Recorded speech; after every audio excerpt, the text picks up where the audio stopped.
ನಮಸ್ಕಾರ, ದೋಮೋ ಕೊನಿಚಿವ.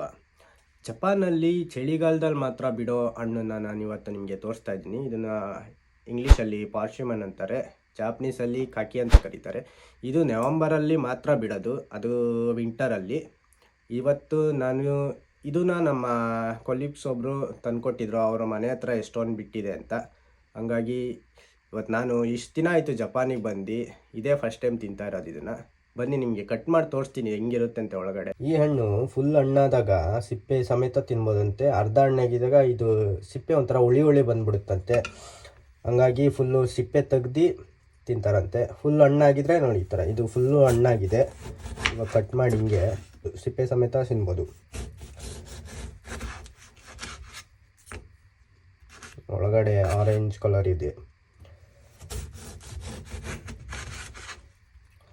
ಒಳಗಡೆ ಹಿಂಗಿರುತ್ತೆ ಬೀಜಗಳು, ಒಳಗಡೆ ಒಂದು 3-4 ಇರುವೆ, ಹಿಂಗಿರುತ್ತೆ ನೋಡಿ. ಇದು ಇವಾಗ ಫುಲ್ಲು ಹಣ್ಣಾಗಿದೆ, ಹಂಗಾಗಿ ನಾನು ಸಿಪ್ಪೆ ಪೂರ್ತಿ ಹಂಗೆ ತಿಂತೀನಿ.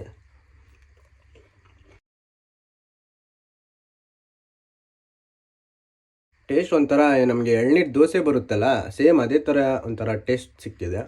ಆದರೂ ಸ್ವೀಟ್ ಆಗಿದೆ ಹಣ್ಣು.